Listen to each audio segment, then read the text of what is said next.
할렐루야. 네, 오늘 이 거룩한 주님의 날 주의전을 찾아오신 여러분들을 주님의 이름으로 환영하고 축복합니다. 자, 옆에 계신 교우들과 인사합시다. 반갑습니다. 축복합니다. 여러분, 이 4월달을 누가 그래요? 가장 잔인한 달이라고. 왜 4월달을 잔인한 달이라고 말할까? 아까 우리 장로님 기도 중에도 벚꽃이 화사하게 피고 진달래, 개나리 꽃이 만개하는 이 좋은 4월달을 사람들은 잔인한 달이라고 말합니다. 이유는 간단합니다.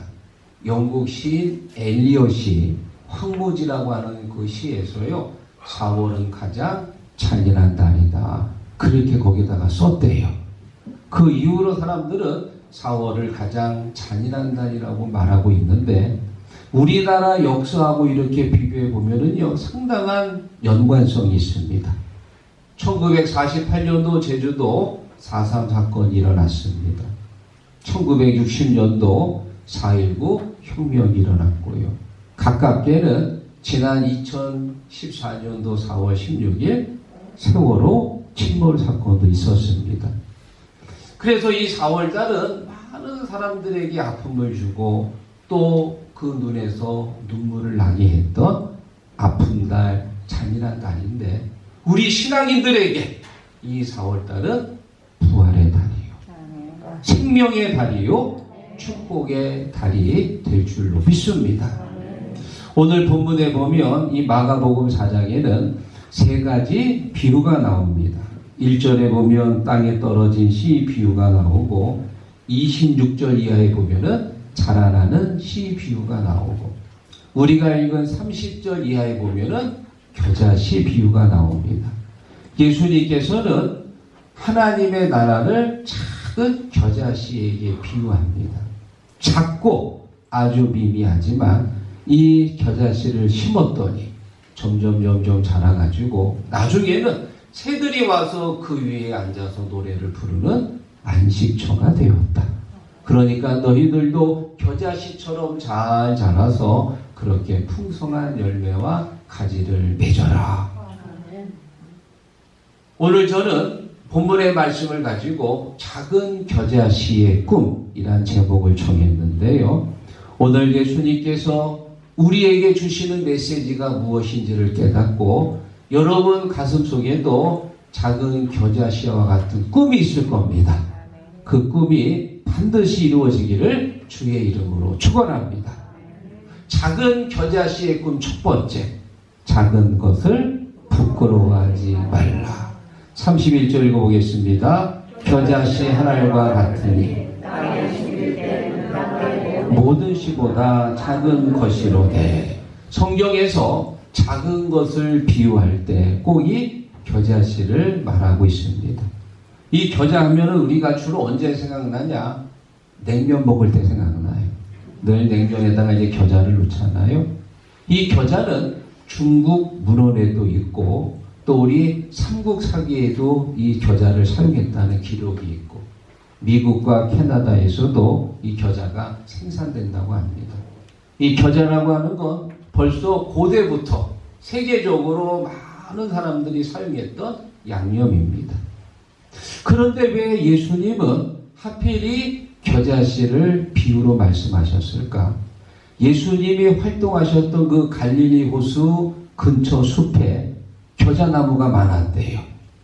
그래서 예수님은 사람들이 쉽게 접할 수 있는, 그래서 쉽게 이해할 수 있는 시청각으로 사용하신 거예요. 예수님의 교육은 한마디로 눈높이 교육이다. 가장 쉽게 접할 수 있는 시청각, 바로 이 겨자를 사용하셨습니다. 여러분, 겨자씨는 아주 작습니다. 사실 겨자씨뿐만 아니고 대부분의 씨들이 다 작지요. 과연 그 조그마한 씨에서 저게 줄기가 나오고 큰 열매가 맺힐까 우리가 반신반의하지만, 그런데 그 작은 씨가 자라가지고 나중에 커다란 열매를 맺습니다. 세상에 처음부터 크고 위대한 게 있나요? 없습니다. 처음은 다 작고 미미합니다. 요즘 우리 트로트의 황제 그러면 이명우 씨를 볼 수 있는데요. 지난 2020년도 미스터 트롯에서 1위를 차지하면서 자기의 이름을 세상에 알리기 시작했습니다. 전국 투어 콘서트를 하면서 우리 대한민국 어머니들의 마음을 막 들었다 놨다 하지요. 노래 재능도 뛰어나지만 이 얼굴 보면은 굉장히 이 성격, 인품도 굉장히 좋다 그래요. 그래서 사람들의 마음을 더 끄는 매력이 있습니다. 매년마다 또 이 기부를 한다고 그래요. 올해도 이 산불 피해 입은 지역에 수억 원을 기부했다고 합니다. 아주 많은 대단한 위대한 일들을 하는데, 그러면 이 이명욱 씨가 처음부터 이렇게 대단했나요? 아닙니다. 어릴 때 5살 때 아버지가 돌아가셨대요. 그래 어머니가 작은 미용실을 운영하면서 이 아들을 키웠는데, 본인은 이제 가수에 대한 꿈이 있어가지고 서울에 와가지고 월세방에 살면서 여러 가지 알바를 하면서 꿈을 조금씩 펼쳐가기 시작했습니다. 제가 이 이명욱 씨 기억나는 한 가지 장면이 있습니다. 미스터 트롯 결승전에 이제 진출을 해서 준비하는데, 결승전에 나간 옷을 방바닥에다가 놓고 테이프 클리너로 그 이제 먼지를 이렇게 제거하는 모습이 보인 거예요. 얼마나 소박하고 서민적인지. 제가 그 모습을 보고 감동을 받아서 제가 어떻게 했냐, 나도 테이프 클리너 하나 샀어. 그래가지고 매주마다 한번 주일 오전에 우리 목양실을 제가 그걸 닦습니다. 우리 재정부위원들이 거기 앉아가지고 거기서 재정을 보거든요. 네, 거기 바풀떼기라도 묻으면 안 되니까 그 제가 열심히 청소를 하는데요. 여러분, 이명욱 씨도 처음부터 대단한 게 아니었습니다. 월세방에서 무릎 꿇고 테이프 클리너 가지고 청소했던 그런 사람이었어요. 그런데 그 속에 있는 작은 꿈이 자라서 실현의 과정을 거쳐가지고 크고 위대한 인기 스타가 된 줄로 믿습니다. 지금 이 마가복음 4장은 예수님과 제자들이 이제 막 활동을 시작하던 초기입니다. 미미합니다. 심지어 예수님의 가족들조차도 예수님의 그 메시아를 인정하지 않았던 시기입니다. 예수님이 제자들에게 말합니다. 지금 너희들의 모습이 작고 미미하다고 주눅들지 마라. 부끄러워하지 마라. 너희들 속에 있는 그 작은 겨자씨 같은 믿음이 자라고 자랄 것이고 크고 위대한 사람으로 주님이 너희들을 만들어 주실 것이다. 욥기서 8장 7절. 내 시작은 미약하였으나 심히 창대하리라. 할렐루야. 우리나라 사람들은 이런 작은 나라에서 태어나서 그런지 큰 것을 선호하는 경향이 있습니다. 그래서 우리나라 이름도 대한민국으로 만들었어요. 앞에다가 대자를 붙이고요. 또 이렇게 다리를 이렇게 만들어도 성수대교, 또 서해대교, 한강대교, 이 대자를 많이 붙인단 말이에요. TV를 사도 이제는 큰 대형 TV, 냉장고도 큰 냉장고, 김치 냉장고도 큰, 또 자가용을 사도 SUV 같이 이런 중형차, 큰 차. 해외에 가면은 소형차들이 꽤 많이 보이는데 우리나라는 대형차들이 많아. 큰 걸 좋아해, 큰 거. 그래 아마 저희 부모님도 벌써 저보고 큰 사람이다라고 조대훈이라고 진 것 같아. 성견지명이 있으셔, 성견지명이. 큰 공을 세우라고. 그런데 여러분, 크다고 다 좋은 거 아닙니다. 사실 작을수록 소중하고 아름다워요. 금바지 보세요. 작지만 비싸잖아요. 작은 게 아름답습니다. 작은 게 소중합니다. 교회도 마찬가지예요. 오늘도 우리 예배위원들이 기도하시고 또 안내도 보고 어제는 와서 또 청소도 하고 꽃꽂이도 하시고 이런 작은 일들이 사실은 교회 안에서 참 중요하고 소중한 거예요. 이런 작은 일들을 하나님께서 기쁘게 받으시고 이런 작은 일들이 합력해서 선을 이루게 되는 줄로 믿습니다. 마태복음 25장에 보면 5달란트, 2달란트 받은 종이 칭찬받은 이유가 있습니다. 네가 적은 일에 충성하였음에 주인의 즐거움에 참여할지어다. 뭐 큰 일을 하면서 칭찬받은 게 아니라 적은 일, 자기에게 맡겨진 일 충성할 때 하나님이 칭찬하시더라 그 말이에요. 사랑하는 성도 여러분, 지금 여러분들이 하는 일이 무엇입니까? 작다고 부끄러워하지 마세요. 그것 때문에 주눅들지 마세요. 어떤 일이든 그 일을 내가 감사한 마음으로 충성할 때 주님이 기뻐하시고 영광 받으시는 줄 믿습니다. 자, 그리고 두 번째, 작은 겨자씨의 꿈. 두 번째, 작지만 생명력이 있어야 한다. 여러분, 작은 것이 다 소중한데요. 작다고 무조건 소중한 건 아니야. 그 속에 뭐가 있어야 돼요? 생명력이 있어야 돼요. 예수님께서 왜 굳이 겨자씨를 비유로 말씀하셨을까? 겨자씨보다 더 작은 건 얼마든지 있습니다. 모래알도 더 작을 거예요. 떠다니는 먼지도 겨자씨보단 작을 겁니다. 그런데 예수님이 왜 겨자씨를 하나님의 나라로 비유했을까? 겨자씨가 작지만 그 속에 생명력이 있고 살아있습니다. 살아있기 때문에 자라는 거예요. 살아있기 때문에 소망이 있습니다. 지금 여러분 안에 겨자씨 같은 꿈들이 있을 거예요. 나는 이걸 해보고 싶어. 나는 이런 소망이 있어. 이 꿈이 자라려면 살아있는 하나님의 말씀이 내 안에 들어와야 돼요. 살아있는 말씀이 없으면 내 안의 꿈은 그냥 거기서 멈춥니다. 자라지 않습니다. 그냥 그 속에 머물러 있습니다. 하나님의 살아있는 말씀이 들어와야 내 꿈이 자라고 자라서 꿈이 펼쳐지는 줄 믿습니다. 여러분, 하나님의 말씀은 살아있습니다. 그래서 움직인다고 그랬어요. 하나님의 말씀이 살아있기 때문에 팔레스타인에 있다가 그 꿈이 유럽으로 가고요. 하나님의 말씀이 또 미국으로 건너가고요. 아시아로 돌아오고요. 전 세계에 말씀이 퍼집니다. 왜? 말씀이 살아있기 때문에. 히브리서 4장 12절에 말씀합니다. 하나님의 말씀은 살았고 활력이 있어 좌우에 날선 어떤 검보다도 예리하여 혼과 연과 및 관절과 골수를 찔러 쪼개기까지 한다. 왜? 말씀이 살아있기 때문에. 그래서 2000년 전에 하나님의 말씀을 읽었을 때도 은혜가 되고 지금 말씀을 읽어도 은혜가 되고 그리고 앞으로 100년 후에 말씀을 읽어도 역시 내 마음에 부딪히고. 왜 그럴까요? 말씀이 살아있기 때문에. 오늘 이 예배를 통해서 살아있는 하나님의 말씀이 여러분 안에 들어가기를 주의 이름으로 축원합니다.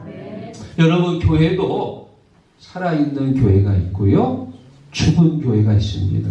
자, 그러면 죽은 교회는 어떤 교회냐? 요한계시록에 보면 7교회 중에 바로 이 사대교회가 죽은 교회였습니다. 요한계시록 3장 1절 읽어봅니다. 사대교회의 사자에게 편지하라. 하나님의 7명과 7별을 가지시니가 이르시되 내가 너의 행위를 아노니 내가 살았다 하는 이름은 가졌으나 죽은 자로다. 죽은 자다. 겉으로 보기엔 하나 이상할 게 없는데 성령께서 보시니까 그 사대교회가 죽었다 그러면 죽었다. 죽은 교회는 멈춰 있습니다. 죽은 교회는 더 이상 성장하지 않습니다. 그러면 여러분, 살아있는 교회는 어디 교회입니까? 지구 교회이지. 뭘 그렇게 오래 생각하세요? 우리 교회가 살아있습니다. 왜 살아있냐? 주일날 교회 오면은 힘이 나고 말씀을 들으면 힘이 솟고 목사님 얼굴 보면 얼굴이 확 활짝 펴지고 믿습니까? 교회만 오면 힘이 나는 거예요. 또 오늘 예배 끝나고 집에 가면 다음 주일이 기다려지고 살아있는 거에 죽어있는 거예요. 살아있는 거에 살아있는 거예요. 또 우리 교회는 매주일 교회 오면은 떡을 먹고 교회에 잔치가 열리고 혹시 여러분 중에 오늘도 떡이 있나? 여러분 우리가 매주일 올 때마다 떡을 먹는 거예요. 왜? 예수님 말씀하셨잖아요. 나는 하늘에서 내려온 산떡이니 나를 먹는 자는 줄이지 아니할 것이요. 우리는 매주일 와가지고 살아있는 예수님의 떡을 먹는 거예요. 그리고 가끔 가다가 이제 진짜 떡도 먹고요. 네? 매주일마다 영의 떡, 주님이 주시는 생명의 양식을 먹는 줄로 믿습니다. 그래서 여러분 우리 교회는 좋은 교회, 좋은 교회, 희곡교회. 제가 앞에 거 할 테니까 뒤에 거 보세요. 우리 교회, 좋은 교회, 믿습니까? 살아있는 교회가 어느 교회냐? 희곡교회가 살아있지. 오늘도 와서 은혜 받고 힘을 얻고 다시 살아갈 용기를 얻어서 돌아가는 교회. 우리 교회 살아있는 교회인 줄로 믿습니다. 솔로몬이 전도서 9장에 보면은 이런 말을 합니다. 모든 산자들 중에 들어있는 자에게는 누구나 소망이 있음은 산개가 죽은 사자보다 낫기 때문이니라. 자, 여기 보면은 사자하고 개가 나옵니다. 비교됩니까? 비교 안 되지요. 사자는 밀림의 왕이고 최고 포식자입니다. 개는 집에서 기르는 가축이지요. 요즘은 또 반려견으로 많이 이제 갖고 있는데 전에는 이제 식용으로도 사용을 했습니다. 여러분 성경에 보면 이 사자가 주로 언제 나오느냐? 환상 중에 나옵니다. 다니엘이 환상을 봤을 때 네 짐승의 환상을 봤는데 첫째가 사자 같다고 그랬습니다. 요한계시록에 보면 요한도 네 생물의 환상을 보는데 첫째가 사자 같다고 나왔습니다. 성경에서 환상 중에 개를 봤다는 얘기는 없어요. 개를 본 적은 없어요. 개는 주로 언제 나오느냐? 사람을 비하할 때, 그 사람을 깎아내릴 때 이 개자라는 단어가 많이 들어가요. 설교를 준비하면서요, 언제 개자가 많이 들어갈까 이렇게 준비해 봤더니 주로 욕할 때 개가 많이 들어가요. 그리고 이제 사람들이 막 이제 얘기를 하는데 그 말이 소리가 그냥 난잡하고 별로 좋지도 않고 듣기 싫어. 그러면 아이고 개소리 하네. 그때 그 개가 들어가더라고. 상황이 소란스러워. 아주 난잡해. 그러면 아이고 여기 개판이네. 거기 또 개가 들어가고요. 일을 했는데 너무 힘들게 일을 했어. 그러면 아이고 오늘 아주 개고생했네.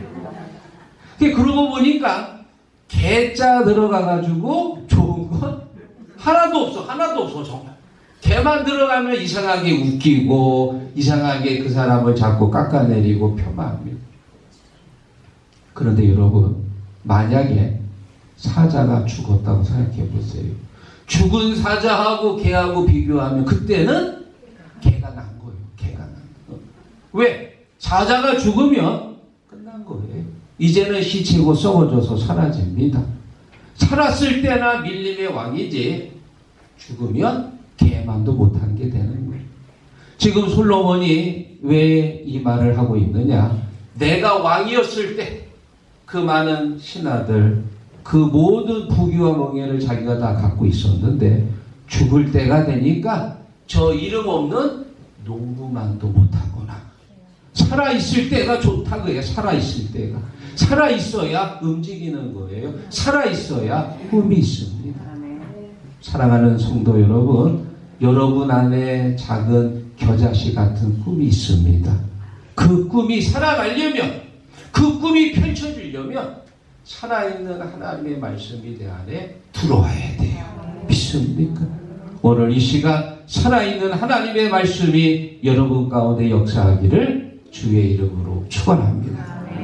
자, 마지막 세 번째, 작은 겨자씨의 꿈 세 번째, 겨자씨는 자라서 축복의 통로가 되었다. 아멘. 32절 읽어봅니다. 심긴 후에는 자라서 모든 풀보다 크며 큰 가지를 내나니 공중의 새들이 그 그늘에 깃들일 만큼 되느니라. 아멘. 여러분, 겨자씨는 작지요. 그런데 심었습니다. 가지가 나는데요. 점점 커가지고 한 2m 이상 자란다고 그래요. 그러니까는 새들이 와가지고 거기에 앉아서 노래하고 쉴 수 있는 안식처가 되었다. 바로 이 모습이 기독교가 말하는 성공관입니다. 세상에서 말하는 성공관이 있고요. 기독교에서 말하는 성공관이 있습니다. 세상에서 말하는 성공관은 열심히 공부해서 좋은 대학에 가고 좋은 직장을 얻어서 많은 보수를 받고 그 돈으로 집도 사고 또 좋은 차도 사고 잘 먹고 잘 사는 겁니다. 그런데 기독교적인 성공관은 여기까지는 같아. 여기까지는. 그런데 이게 전부가 아니야. 조금 더 나갑니다. 내가 받은 복을 내 주변에 있는 사람들에게 나누는 거예요. 다시 말하면 주님이 내게 주신 이 축복이 내 주변의 사람들에게 흘러가는 것. 내가 바로 축복의 통로가 되는 겁니다. 그게 바로 기독교적인 성공관이에요. 창세기 12장에 보면 하나님께서 아브라함을 부르시지요. 너는 너의 본토 친척 아비 집을 떠나 내가 네게 지시할 땅으로 가라. 내가 너로 큰 민족을 이루고 내가 너에게 복을 주어 너는 복이 될지라. 하나님의 1차 계획이 뭐냐? 갈대아 우리에 있던 아브라함을 불러서 그에게 복을 주시고 그의 자손들이 복을 받는 겁니다. 여기가 끝은 아닙니다. 12장 3절에 보면 또 이렇게 말씀하십니다. 세계의 모든 족속이 너로 말미암아 복을 얻을 것이라. 믿습니까? 하나님의 2차 계획이 뭐냐? 아브라함이 받은 복이 아브라함의 자손들에게 다 흘러가는 게 1차고 그리고 나서 그 복이 중동으로 가고요. 유럽으로 흘러가고요. 미국으로 흘러가고요. 아시아로 흘러가고 세계 모든 족속에게 하나님의 복이 흘러가는 거예요. 그게 뭡니까? 하나님의 계획이에요. 우리 신앙인들이 복의 통로가 되어야 할 줄로 믿습니다. 자녀들 키우면서요. 여러분이 한 번은 꼭 한 말이 하나 있습니다. 여러분 아이들 공부 좋아하나요? 난 지금까지 공부 좋아하는 애들 본 적이 없어요. 게임은 좋아하지. 노는 거 다 좋아하지. 그런데 공부 좋아하는 사람은 없단 말이에요. 그러면 이제 부모님이 그러죠. 야, 공부해서 남주냐? 다 너 위한 거야? 신앙적으로 볼 때 반은 맞고 반은 틀린 거예요. 공부하면은 나를 위한 거지요. 그런데 나만 위한 게 아니고 나중에는 남을 위한 게 공부가 돼야 됩니다. 열심히 공부하고 열심히 기술을 배우고 열심히 일해서 내가 많은 돈을 벌잖아요. 그러면 그 다음은 내가 받은 복을 주변의 사람들에게 나눠주는 거예요. 내가 받은 하나님의 복이 주변 사람들에게 흘러가는 거예요. 믿습니까? 요셉이 바로 그런 사람이었지요. 요셉이 애굽의 총리가 돼가지고요. 7년 동안 뭐 했냐? 열심히 곡식을 모았습니다. 그리고 7년 대흉년이 시작되니까 중동 지역에 있는 사람들이 곡식을 구하러 애굽으로 옵니다. 그들에게 그 곡식을 팔아서 비싸게 판 건 아닐 거예요. 제값 주고 팔았습니다. 만약에 요셉이 없었더라면 아마 이 중동 지역에 있는 사람들 다 굶어 죽었을 거라. 그런데 요셉은 이 사람들에게 곡식을 주면서 이들에게 하나님이 주신 복을 베푸신 거예요. 요셉 때문에 보디발 장군의 집이 복을 받고 요셉 때문에 보디발 장군 집에서 같이 일하던 하인들도 복을 받고 요셉 때문에 애굽이 복을 받고 요셉 때문에 중동 전체의 사람들이 다 복을 받았어요. 다시 말하면 요셉은 복의 통로가 된 거예요. 마태복음 5장 16절에 예수님이 우리에게 말씀하십니다. 이같이 너희 빛이 사람 앞에 비추게 하여 그들로 너희 착한 행실을 보고 하늘에 계신 너희 하나님 아버지께 영광을 돌리게 하라. 믿습니다. 다시 말하면 너희들이 빛의 축복의 통로가 되라. 우리 작은 불을 켜서 험한 바다 비추세. 물에 빠져 헤매는 이 건져내어 살리세. 주님께서 여러분들을 빛의 자녀, 축복의 통로가 되기를 원하시는 줄 믿습니다. 말씀을 정리하면서요, 겨자씨 같은 작은 꿈을 원대하게 이룬 한 분을 여러분에게 소개합니다. 마틴 루터 킹 침례교 목사님이신데요. 이분은 노예 인권 운동가입니다. 지금 이 장면은 1963년도 워싱턴 DC 링컨 기념관 앞에서 20만 명이 모인 사람들 앞에 지금 연설하는 장면입니다. 이 연설을 오늘 제가 목회 칼럼에다가 적었는데 집에 가서 한번 보시기 바랍니다. 제목이 뭐냐? I have a dream. 나에게는 꿈이 있습니다. 자, 같이 한번 읽어보겠습니다. 나에겐 꿈이 있습니다. 언젠가는 조지아주의 붉은 언덕에서 과거 노예였던 사람들의 후손들과 노예의 주인이었던 사람들의 후손들이 형제를 가지고 한 테이블에 앉아 밥을 먹는 꿈이 있습니다. 나에게 꿈이 있습니다. 저의 내 아이들이 언젠가는 자신들의 피부 색깔에 의하여 평가받는 것이 아니라 자신들의 인격에 의하여 평가받을 수 있는 그런 나라에서 살 수 있는 날이 올 것이라는 꿈이 있습니다. 아멘. 마틴 루터 킹 목사님의 나에게 꿈이 있습니다. 1963년도 이 연설을 했고요. 그 다음에 노벨 평화상을 수상합니다. 그리고 같은 해 국민권법이 통과가 되는데요. 이 법으로 인해서 아시아권에 있는 사람들이 미국에 들어올 수 있는 문호가 열려졌다고 합니다. 대단한 일을 했지요. 그리고 안타깝게도 1968년도 백인 우월주의자 구급파의 총에 의해서 목숨을 잃게 됩니다. 그때 나이가 39살이에요. 지난 4일이 킹 목사님 서거 57주년이 되는 날입니다. 킹 목사님 안에 있던 이 작은 꿈, 겨자씨 같은 꿈이 자라고 자라서 노예 인권 해방의 놀라운 역사를 이루어 주신 줄로 믿습니다. 사랑하는 시국 성도 여러분, 여러분 안에도 작은 꿈들이 있을 거예요. 겨자씨같이 작고 미미하지만 살아계신 하나님의 말씀이 여러분 안에 들어가서 꿈이 자라서 반드시 그 꿈이 주 안에서 이루어질 줄로 믿습니다.